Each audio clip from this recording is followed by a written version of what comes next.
çerçeveli. Öz dilimde aydaman en yaxşısı. Orusça, Türkçe, Türkmençe karıştırıp aydaman. O yüzden kusura bakmayın. Bizim halk korkak. Как бы это горько не звучало, но bizim halkımız korkak. Gorka. Bir zat etmeyen korkup dur. Başka ne mi? Obesiye, oğlan kömək edip bilmez. Eğer bizim halkımız özü ses çıkarmasa, yankı aydan quramalar kömək edebilmez. Şunun için toplanışalım. Bir duxumuzu yerine alalım.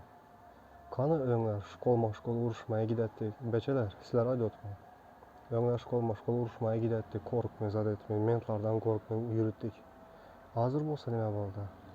Vaxtlar ötkədi, kimin duxu gitti. Hazır bizlerin dayzalarımız уже hatın kişilerden. Hatın kişiler уже alıp çıkarada yastasda.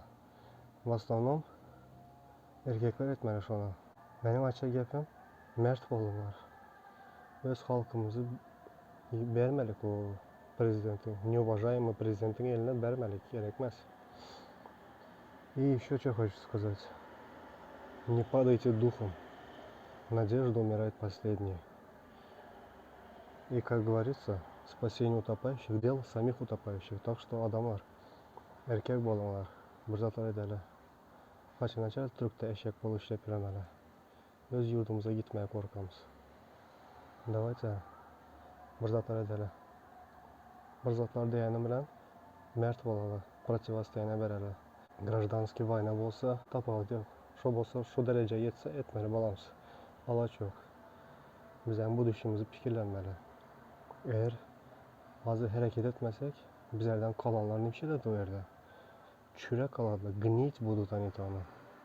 Так что подумайте хорошо. Я понимаю, друг другу доверять сложно. Birini aydaman desen, o belki kazol çıkar, ya satar, ya senden dostluğu koyar, çıkıp memre alaka temalara gepleşme, gider son başka yerlere. Hoş mu senden uzakta duradı, no? Tanıdık, yakın adamlarınıza ayda görünler. Uyan tanıdık adamlarına açsın. Korkmаңlar.